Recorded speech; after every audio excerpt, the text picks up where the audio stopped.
Olá todo mundo, no vídeo de hoje então a gente vai comentar sobre a primeira parte de A Casa Gás, do Rick Riordan. Então eu já vou começar aqui falando que se eu trocar de roupa aqui, sabe, no meio do vídeo, é porque eu li 130 páginas e decidi gravar porque é muita coisa acontecendo nesse livro.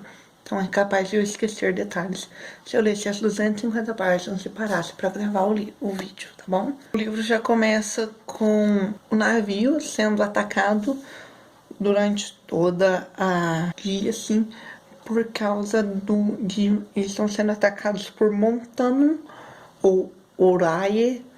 Aí eu pesquisei e são Órias, eram os filhos de Gaia, sem pai, eram deuses da montanha, cada montanha possuía um. Eu vou até tentar colocar aqui o nome de todos os deuses da montanha.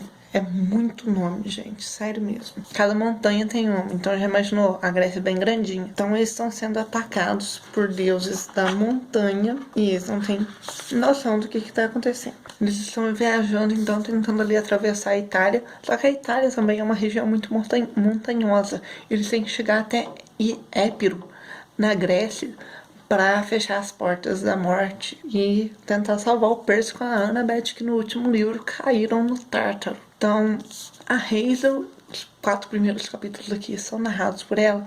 Ela está se sentindo muito culpada por tudo que aconteceu com o Percy e com a Annabeth. Então, por isso, ela quer tentar assumir uma posição de líder.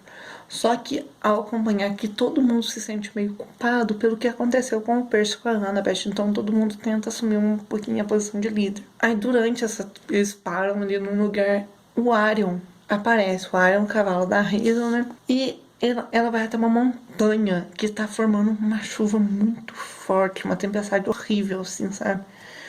Ela vai lá porque ela vê que ela precisa ir lá. E lá nessa montanha ela encontra então a Hecate, que é a deusa das terras selvagens e dos partos, associada a encruzilhadas, entradas, fogo, luz, a lua, magia, bruxaria e conhecimento de ervas, plantas venenosas, fantasmas, necromancia e feitiçaria. E é bem engraçado que ela tem 2 cachorros, um cachorro e um furão, e são pessoas que foram transformadas naquilo. Eu até procurei, mas não achei nada.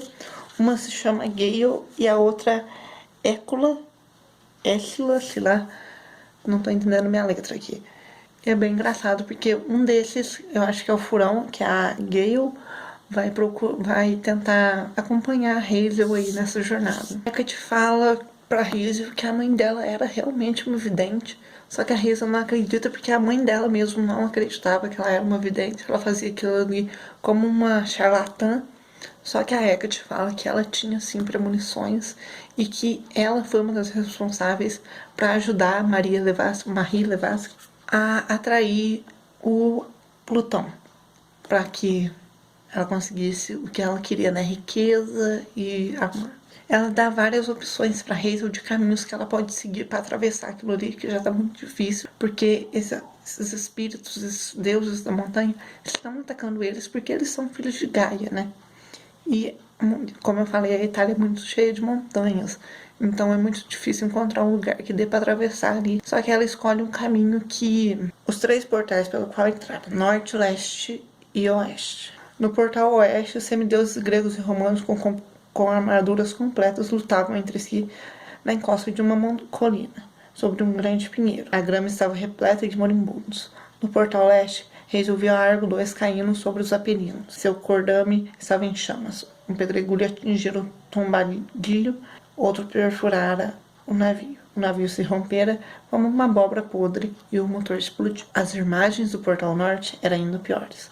Hazel viu Léo inconsciente ou morto caindo através das nuvens. Viu Frank cambaleando sozinho por um túnel escuro, segurando um pedaço com a camiseta encharcada, segurando um braço com a camiseta encharcada de sangue. E viu-se em uma vasta caverna repleta de fios de luz, com uma teia luminosa. Ela lutava para avançar, enquanto ao longe, Percy e Annabeth estavam deitados e imóveis, ao pé de 2 portas de metal, preto e prata. Ela tem que escolher, ela escolhe uma outra opção, que é a opção do sul, que é uma passagem de Hecate mesmo, que ela protege. Aí Ao escolher essa passagem, a Hecate fala para ela que ela tem que achar uma coisa para levar até Veneza, que lá em Veneza vão dar uma dica de como que eles vão entrar pelas portas da morte, ou enfrentar a casa de Hades, né? Aí a gente parte para outra coisa, pro capítulo da Annabeth. O primeiro capítulo da Annabeth aqui é sensacional. Eu não vou ler ele inteiro, eu vou ler apenas o primeiro parágrafo, porque, gente, para mim, este capítulo foi o auge da escrita do Rick Riordan. Sério, é muito bonito. 9 dias. Enquanto caía, Annabeth pensou em Exídio, o antigo poeta grego que especulara que o tempo que leva para alguém cair da terra até o Tártaro seria 9 dias. Esperava que Exídio estivesse errado. Tinha perdido a noção de por quanto tempo Percy e ela estavam caindo. Horas, um dia, parecia uma eternidade. Eles estavam de mãos dadas, desde que foram lançados do abismo. Depois, Percy a havia puxado para mais perto, abraçando-a com força enquanto despencavam pela escuridão absoluta. Só para vocês terem noção, só essa parte dos 9 dias, gente, eu já achei perfeito. Mas o capítulo é muito incrível, sério mesmo. Aí eles caem, terminam de cair ali, e eles caem no rio. Percy então consegue controlar o rio Cócito. O rio Cócito é o rio das lamentações, então é uma cena bem bizarra, em que eles começam a escutar vozes se lamentando de que não adianta fazer nada porque a gente vai morrer mesmo, vocês vão morrer, do que adianta, os deuses não vão ajudar vocês. Mas eles conseguem sair desse rio e aí eles vão andando e a areia da praia ali, perto do rio Cos, não é areia normal, é uma areia preta. E depois a Annabeth vê que não é areia mesmo, é vidro, que aquilo lá corta e eles ficam muito machucados. Aí eles veem uma luz assim, eles andam até um abismo e olham, é um rio de fogo. Aí a Annabeth se dá conta de que é o rio Flegonte. O rio Flegonte, gente, é um rio de fogo que passa pelo Tártaro. Ele tem como objetivo preservar as suas vítimas, então quem bebe daquele fogo dele, porque assim dá pra beber, preserva a alma da pessoa, cura os machucados, para a pessoa continuar sendo torturada ali no Tártaro. Isso é interessantíssimo. Do reino de Hades para o Tártaro, Annabeth mal conseguia falar. Sua garganta estava se fechando por conta do calor e do ar ácido. O rio é usado para punir os maus. Além disso, algumas lendas o chamam de o Rio da Cura. Algumas lendas? O Flegonte preserva os maus para que eles tenham que suportar os tormentos dos campos de punição. Pode ser o equivalente do mundo inferior, da ambrosia e do néctar. Então eles bebem. Annabeth é a primeira a beber, ela até desmaia, porque é uma sensação muito esquisita, mas eles são curados. Aí eles encontram ninguém mais, ninguém menos do que a Kelly. A Kelly é aquela Impulsai que comandava ali uma parte do exército de Cronos a Batalha do Labirinto. Eu não lembro se ela estava viva no último Olimpiano, mas eu acho que não. Acho que a Annabeth mata ela já no... Então eles seguem elas porque elas estão indo para as portas da morte. Aí a gente corta e vai para um capítulo do Léo. E o capítulo do Léo começa com um sonho. Nesse sonho, o Léo está sendo perseguido por uma sombra muito esquisita. Ele não sabe o que é essa sombra. Ele não sabe por que ele está sendo perseguido. Ele está sendo perseguido no acampamento meio sangue. Mas na verdade ele começa a ser perseguido ali no galpão da mãe dele, né? Onde ela morreu. É um servo de Hades. Ele sabe disso, ele nota isso. Mas ele não sabe que servo que é esse. Depois a gente vai descobrir. Mas a gente descobre, mas eu não vou comentar aqui nessa parte ainda. Porque eu acho que ele só vai aparecer na segunda parte do livro. Aí o Nico vai falar com ele sobre a casa de Hades, né? Fiz contato com os mortos na noite passada. Descobri mais a respeito do que vamos enfrentar. Nos tempos antigos, a casa de Hades era um importante lugar de peregrinação para os gregos. Iam até lá para falar com os mortos e homenagear seus antepassados. Parece que um Dia de los Muertos, minha tia Rosa levava esse negócio a sério. Ele se lembrava de ter sido arrastado por ela até o cemitério local em Houston, onde limparam os túmulos de seu parente e fizeram oferendas de limonada, biscoito e cravos frescos. Frank resmungou. Os chineses também fazem isso, adoram seus antepassados. Barrem as sepulturas na primavera. Sua tia Rosa teria se dado bem com a minha avó. Tenho certeza que elas seriam melhores amigas. Muitas culturas têm tradições sazonais para honrar os mortos, mas a casa de Hades fica aberta o ano inteiro. Os peregrinos podiam realmente falar com os fantasmas. Em grego, o lugar era chamado de Necromanteion, o oráculo da morte. Você atravessava diferentes níveis de túneis, deixando oferendas e bebendo poções especiais. Poções especiais? Que delícia! Murmurou Léo. Prossiga, Mico, disse Jason. Os peregrinos acreditavam que cada nível do templo se aproximava mais do mundo inferior, até os mortos aparecerem diante deles. Se ficassem satisfeitos com as oferendas, respondiam as perguntas. Talvez até revelassem o futuro. E se os espíritos não ficassem satisfeitos? Alguns peregrinos não encontravam nada. Alguns enlouqueciam ou morriam após sair do templo. Outros se perdiam nos túneis e nunca mais foram vistos. O fato é que Nico encontrou uma informação muito útil. Disse Nico. O fantasma que falei ontem à noite, ele era um ex-sacerdote de Hecate. Ele confirmou que a deusa disse para Rezo ontem na encruzilhada. Na primeira guerra contra os gigantes, Hecate lutou ao lado dos deuses. Ela matou um dos gigantes, um que fora concebido como anti-Hecate. Um sujeito chamado Clítio. Então é essa sombra que o Léo sonhou. Possivelmente ele vai ter que enfrentar. Aí o que acontece no navio? O navio é saqueado por 2 macacos. Sim, 2 macacos saqueiam o navio. Então eles roubam a bola de Arquimedes e vários outros instrumentos ali para eles, né? Aí o Jason com o Léo vão perseguir eles. Eles chegam a uma fonte de Netuno. E essa fonte meio que é uma armadilha e agarra o Jason. Então só o Léo vai atrás desses macacos. E a gente descobre nessa cena da fonte que eles são os Cércopes. Os Cércopes, então, eram criaturas maliciosas que viviam nas florestas e apareciam quando haviam problemas. E eles enfrentaram Hércules. E aí eles falam que pro Jason que é um castigo, porque Hércules pendurou eles também. Tipo, o Jason odeia o Hércules. Aí o Léo segue eles. O Léo faz umas armas meio improvisadas ali com coisas que ele compra no mercadinho. As pessoas acham meio estranho, mas não fala nada, porque ele até compra uma coisa mais normal, assim, pra ninguém suspeitar que ele tá fazendo uma bomba. Esqueci de falar do 7º mês, peraí. É 5 de julho. Ah, droga, eu nem me lembrei. Ei, cara, tudo bem, você é canadense, certo? Eu não estava esperando que me desse um presente do dia da independência ou algo assim.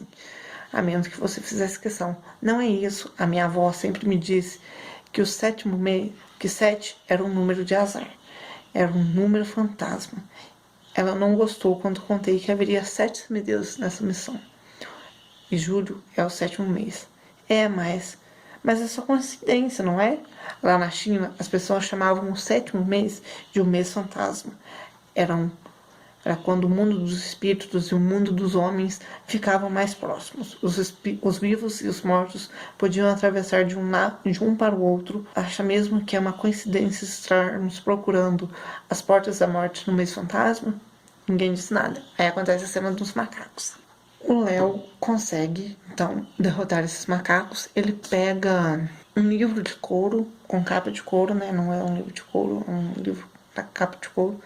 Pega as outras coisas que eram no navio mesmo, da Argo 2, e levam e fazem um acordo com os macacos de que não vai contar pro dono daquele livro que foram eles que roubaram, se eles deixarem eles ir embora. Então eles deixam eles ir embora e aí corta para 4 capítulos do Percy. Vai ser assim o livro inteiro, aparentemente. Eu não dei uma olhada porque eu não quero tomar spoiler desse livro, porque eu tô gostando bastante. Apesar que eu sei que vai acabar tudo bem, né? Aí o Percy e a Annabeth estão conversando ali enquanto seguem a Kelly, né? E ele se lembra de quando apagou a memória de os Titã, Jápeto, no rio Let. Ele tacou o Titã lá e depois falou que ele era um zelador que se chamava Bob. Aí eu vou falar o resto dos fios aqui. Nós temos o Flegonte, né, que é o rio de fogo, tem o poder da cura. O Cócito, que é o das lamentações. O Aqueronte, que é o rio onde você deixa seus sonhos, que é até aquela cena que tem no filme, né, que tem diplomas, fotografias de família voando. O Let, que é o da memória. E o Estige, que é o da invulnerabilidade, que é onde o Percy fez seu calcanhar de Aquiles, né? Aí o Jápeto, vamos falar de Jápeto rapidinho. Ele é filho de Gaia e Urano, pai de Atlas, Prometeu, Epimeteu e Menoécio. É tido como titã do tempo, da vida e da mortalidade. Em especial, da mortalidade é em especial o das violentos. Então o Percy e a Annabeth chegam num lugar lá que é todo montanhoso, meio estranho de andar mesmo. E é meio que um vale bem sinistro, gente. Os monstros nascem. Então eles vêm, nasce uma bolha assim e puf, explode e sai monstros de lá. E em um determinado momento um monstro sai dessa bolha e é atacado por alguma coisa que estava na sombra. E o Percy fica muito assustado. E eles se dão conta de que a Kelly sumiu. O que aconteceu? Eles são atacados pela Kelly e pelas suas... A Kelly, então, é uma Impousa. Pra quem não lembra, Impousa é aquele vampiro que tem uma perna de burro e uma outra perna metálica.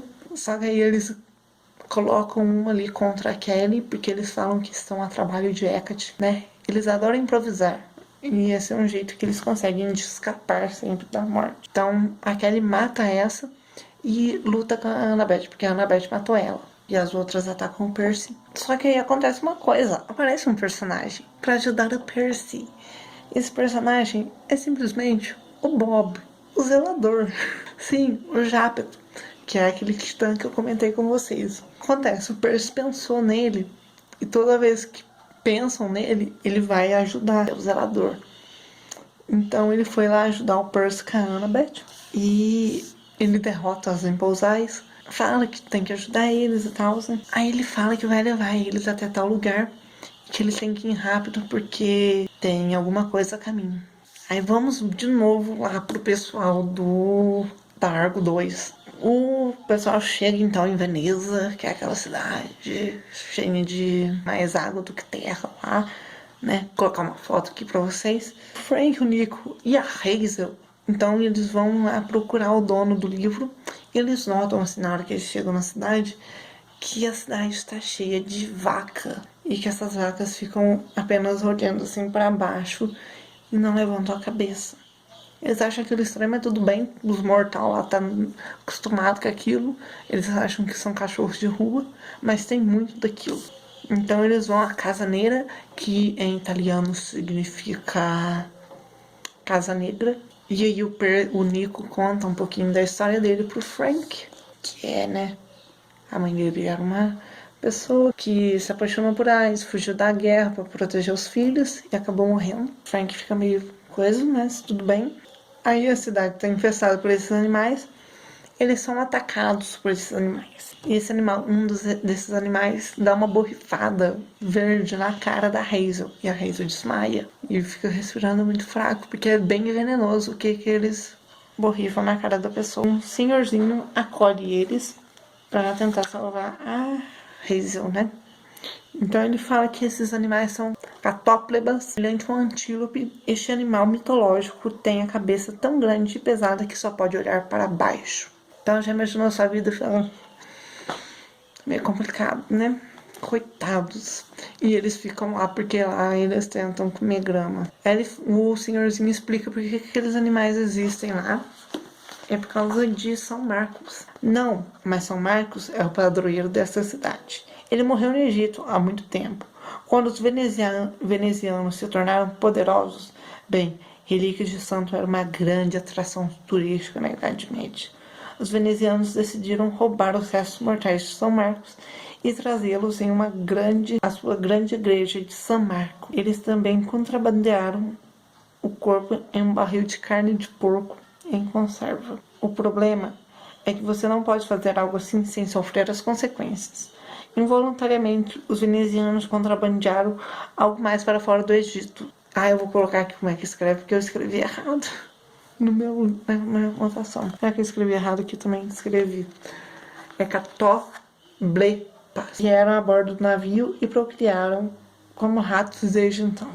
Adoram raízes mágicas venenosas que crescem aqui, plantas do pântano fedorentas que brotam dos canais. Isso torna o hálito deles ainda mais venenoso. Os monstros costumam ignorar os mortais, mas os semideuses... Aí esse senhorzinho transforma o Nico, na hora que ele descobre que o Nico é filho de Hades, ou Plutão, em um pé de milho. E aí o Frank fala, transforma ele, pelo amor de Deus. Mas ele não faz. Quem que é esse senhorzinho? Ele é Tripólemo. Tripólemo é o deus da agricultura. Ele foi abençoado por Deméter quando ele acolheu ela. Todo mundo achou que ela tava louca, porque, né? Roubaram a filha dela, o Hades roubou a filha dela e levou para o mundo inferior. Só que o Tripólemo acolheu muito bem ela. Então ela deu essa bênção a ele e transformou ele em deus agricultor. Então agora ele quer que o Frank conserte uma roda ali que tem 2 cobras, uma em cada roda, mas uma das rodas está sem cobra, então essa carruagem biga não voa mais por causa da falta de uma cobra. Frank vai lá e pede ajuda pro Marte, né, para tentar ganhar essa cobra, conseguir essa cobra, para poder salvar Hazel e transformar o Nico. Mas o Marte e o Ares estão na cabeça do Frank brigando. Então tá todo mundo atormentado nesse livro. Então o Frank, eles falam de um deus, um Horácio, se eu não me engano, derrotou uma batalhão lá, uma ponte. Então o Frank chama a atenção desses catoblepas que ele luta com elas, mata elas. Ele ganha a bênção, ganha uma cobra e ele ganha coisas mais. E Marte e Ares aparece para ele em forma de uma pessoa só, então essas 2 partes dele, a romana e a grega, se juntaram. Ares fala uma coisa muito bonita por Frank, que eu nunca imaginei Ares falando, né, porque eu conheço Ares da série Percy Jackson e ele não gostava do Percy. É natural sentir medo. A voz do deus da guerra estava surpreendentemente calorosa e cheia de orgulho. Todos os grandes heróis, todos os grandes guerreiros têm medo. Só os idiotas e loucos não sentem medo. Mas você enfrentou o seu medo, filho. Fez o que tinha que fazer como Horácio. Essa foi a sua ponte e você a defendeu. Eu só precisava de uma serpente. Marte deu um leve sorriso. Sim, agora você a tem. Sua bravura uniu minhas formas, grega e romana. Mesmo que apenas por um instante. Vai, salve seus amigos. Mas ouça, Frank. Seu maior desafio ainda está por vir. Quando enfrentar os exércitos de Gaia no Épiro. Sua liderança. De repente, o deus se curvou. E aí tem meio que uma explosão, porque eles não suportaram ficar juntos, as 2 formas. Então, ele vai lá, entrega a cobra para o Tripólemo, né? E ele conta para eles o que acontece. Então ele conta o que vai acontecer no Épiro para que eles entrem na casa de Hades. Tudo bem, quando chegar ao Épiro, será oferecido a vocês um cálice do qual devem beber. Oferecido por quem? Não importa, mas saibam que está cheio de veneno mortal. Hazel estremeceu. Então você está dizendo para que não devemos beber? Não, vocês terão que beber. Ou nunca serão capazes de atravessar o templo. O veneno vai ligá-los ao mundo dos mortos, permitindo que sigam para os níveis mais baixos. O segredo para sobreviver é cevada. Cevada? Leve um pouco da minha cevada especial que está na sala da frente. Façam bolinhos com ela e comam antes de entrarem na casa de Hades. A cevada absorverá o veneno de modo que vocês serão afetados por ele, mas não morrerão. E vai embora. Acontece isso daqui e daqui a pouco eu volto para contar o que acontece no resto. Então vamos lá continuar a falar. Não sei como que eu tava no último vídeo, na última parte desse vídeo. Então vocês viram que o cenário ele mudou e eu posso ter mudado aqui o óculos, né? Não sei. Então vamos lá continuar a contar a história. Então logo após o capítulo do Frank, o Bob, que é o zelador do Palácio de Hades, né? Que é aquele que tá rápido, que o Percy apagou a memória dele, leva eles até um templo de Hermes que caiu ali no Tártaro, e lá aparece comida. Então eles conseguem comer, e a Annabeth tem uma ideia de tentar mandar uma mensagem para Rachel, nosso oráculo, né, que deu a profecia do 7, para que ela tente conversar com os romanos. Será que ela conseguiu? Não sabemos. Porque aí antes deles chegarem, eles estão indo embora, né, eles chegam num lugar ali cheio de névoa, e o Bob mata o Pirion, que é o irmão dele. Aí depois eles são atacados. Mas aí a gente muda para a cena da Argo 2, em que eles são atacados por uma tartaruga gigante. Essa tartaruga gigante leva eles até uma ilha que tem uma montanha muito íngreme. E a Gale, a doninha tá acompanhando a Hazel, porque o desafio dela está chegando. Ou a primeira parte do desafio dela. Então eles são capturados ali, meio que capturados, porque tem um cara tirando neles. E eles têm que dar todos os tesouros deles pra esse cara. Esse cara é o Ciron, vai aparecer o nome dele aqui. Ciron é um ladrão infame que emboscava viajantes e os obrigava a lavar seus pés como pedágio. Quando se abaixavam, ele chutava as vítimas do penhasco, fazendo-as cair no mar e serem devoradas por uma tartaruga gigante. E conseguiu os tesouros, né? E o pé dele é muito fedido. Então a Hazel percebe que ali, naquele momento, ela vai ter que aprender a usar a névoa. E fazer o Ciron ver o que ele quer ver. Então ele vê o Jason caindo, só que não é o que ele pensa que tá vendo, porque ele tá virado. Então, na verdade, o Jason tá ali escondidinho. E a Hazel também consegue. E eles derrotam o Ciron e vão embora. Eles tacam o Ciron para a tartaruga comer. E ele também está a trabalho de Gaia. E o Plutão aparece para Hazel e fala que está muito orgulhoso dela. Incrível, gente. Uma das coisas lindas aqui. Ver esses pais aparecendo para seus filhos falando que estão orgulhosos deles. Muito bonito mesmo. Mas todo mundo fica com medo da Hazel porque ela falou que viu o Plutão, né? Aí no mundo inferior, o Percy, no mundo inferior não, no Tártaro, o Percy, o Bob e a Annabeth são atacados pelas Ahai. As Ahai, ou Aras, são seres femininos que personificam as maldições. Filhas de Nyx, a noite, são epítetos das Erinias, vingança, assim como as manias, as loucuras, as poines e as punições e outras coisas mais, né? Então, cada vez que você mata uma dessas Ahai, uma maldição cai sobre você, porque principalmente Percy e Annabeth, eles mataram muitos monstros, então esses monstros amaldiçoaram eles. A maldição da Annabeth é que ela fica cega, por causa de... já não lembro quem mais é, por causa de quem cega ela. Ah, sim, aquele gigante ciclope do Mar de Monstros, porque ela enganou ele. Então é isso. O Percy quase morre, praticamente morre ali, porque ele derrota muitas dessas Ahai. E então o Bob também não tenta ajudar eles, porque elas falam pra ele que a maldição do Bob é ele ter perdido sua memória. E aí o Bob descobre que foi o Percy que tirou a memória dele e que o Percy nunca visitou ele, somente o Nico de Ângelo visitou ele. Só que na hora que o Percy tá desmaiando ali, quase morrendo, ele pede pra pelo menos o Bob ajudar a Annabeth. É uma das coisas mais lindas. Aí na Argo 2, vamos lá pra Argo 2 novamente. O Jason cai quando eles estão voando e tenta ajudar e tem uma visão. Nessa visão, a Rachel e o Grover estão conversando com a Reina e o Octavio e alguns centuriões do acampamento Júpiter. A Rachel então convence a Reina que ela tem que encontrar com o Jason em um determinado lugar que eles sempre comentavam. Esse lugar então é na Croácia, é o conhecido Palácio de Diocleciano, que foi o último grande imperador pagão e o primeiro que se aposentou pacificamente. Então, quando ele se aposenta, né, ele era um imperador romano, quando ele se aposenta, ele vai para essa cidade. E lá nessa cidade ele constrói um palácio, mas antes disso, nesse palácio, era um lugar onde o Cupido morava. Então acontecem algumas coisas ali bem interessantes e bem pesadas também. Mas aí antes de se encontrarem com o Cupido mesmo, porque para conseguir o que eles precisam, que é um cetro que invoca uma legião de romanos mortos, eles precisam enfrentar o Cupido.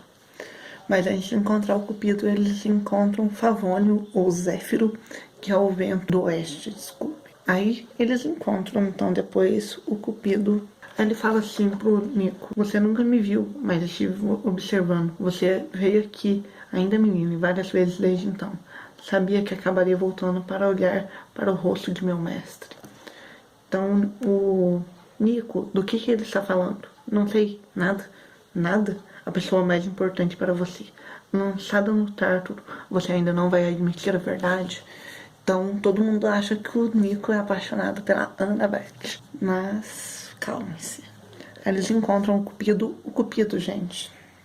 Que é o deus do amor, filho de Afrodite. Ele é o demônio. Sério. Ele tortura o Nico, tortura. Até que o Favone ainda fala que ele se apaixonou por um homem chamado Jacinto Jason. Acha aquilo muito estranho, mas porque tipo, não tem nada a ver com aquilo que eles estão procurando. Mas ele deixa pra lá. Então aí eles encontram o Cupido e o Cupido tortura tanto o Nico, mas tanto o Nico, pro Nico admitir, que o Nico acaba admitindo. E é uma das cenas mais tristes que eu já vi. O Nico acaba admitindo então que ele gosta do Percy. Por isso que ele fugiu. Por isso que ele não quer ficar perto de ninguém. E nessa cena tem o Nico, as visões do Nico, né? Do Percy, o Percy ajudando ele e tal. De tudo que aconteceu na primeira série. É uma cena bem triste, eu não gostei. Fiquei bem triste pelo Nico. Pra quem não sabe, Nico é um dos meus personagens preferidos. Então fiquei bem triste. E o Jason leva isso numa boa, sabe? Muito bonitinho do Jason isso. E eles conseguem então o cetro que invoca a Legião Romana. Mas custa muito pro Nico, né? Ia dar um abraço no Nico e falar que vai ficar tudo bem. Então aí o Bob leva o Percy para um gigante que vai ajudar eles. Esse gigante então é o Damassen. Damassen é o gigante filho de Gaia e Tártaro, criado para se opor ao deus da guerra Ares. Só que aí você vai se opor ao deus da guerra. Ares é muito nervoso. No fim, o Damassen é muito tranquilo. Então ele não consegue muito que bem se opor ao deus da guerra. Aí, condenado pelo Tártaro por matar um dragão que estava destruindo o lugar onde ele morava, ali perto de onde ele morava. Então esse gigante, ele cura o Percy com um remédio ali bem legal. Aí vamos falar um pouquinho da história do Damassen. Tudo que você vê é o corpo do Tártaro, ou pelo menos uma manifestação dele. Ele sabe que vocês estão aqui e tenta deter o seu avanço a cada passo. Meus irmãos estão caçando vocês. É incrível que eu tenha sobrevivido até agora, mesmo com a ajuda de Charles. Eles falam, então a Annabeth conta pra ele, né, porque a Annabeth tá bem, que eles estão indo para a Porta da Morte. Tudo que corre do Tártaro, as Portas da Morte, gente, são simplesmente o coração do Tártaro, do Deus Tártaro. Ela quer, a Annabeth, então, no final dessa história, quer que ajude eles, porque aquele trecho e os inimigos com armas às portas da morte, afinal, ela tenta decifrar e pensa que aquilo ali não é, na verdade, gregos e romanos, e sim gigantes, titãs e semideuses. Então ela quer convencer o Damassen, que é um gigante, a ir com ele. A Annabeth é incrível, só que ele não vai porque ele quer dar uma atrasada ali nos outros gigantes que estão indo atrás dele. Inclusive Polybots apareceu aqui gritando. Então eles fogem, mas ela pede para ele pensar direito, porque eles vão estar indo lá. E eles vão encontrar então a Senhora da Névoa. É assim que acaba essa parte. Foi uma parte legal, mas foi uma parte pesada, né? Não gostei do que fizeram com o Nico, não gostei do jeito que o Rick Riordan fez o Nico sair do armário. Eu achei muito pesado. Pesado demais. Porque se você for pensar, o Nico é uma pessoa dos anos 40. Então, anos 40 ele não podia nem pensar nisso. Então, no próximo vídeo do projeto a gente vai conversar sobre o resto aqui de A Casa de Hades. Será que eles vão chegar à Casa de Hades? Será que eles vão conseguir enfrentar o desafio aqui? Vamos esperar aí pra ver. Vejo vocês então no próximo vídeo aqui do canal. Um beijo grande pra todo mundo e até mais. Tchau, tchau.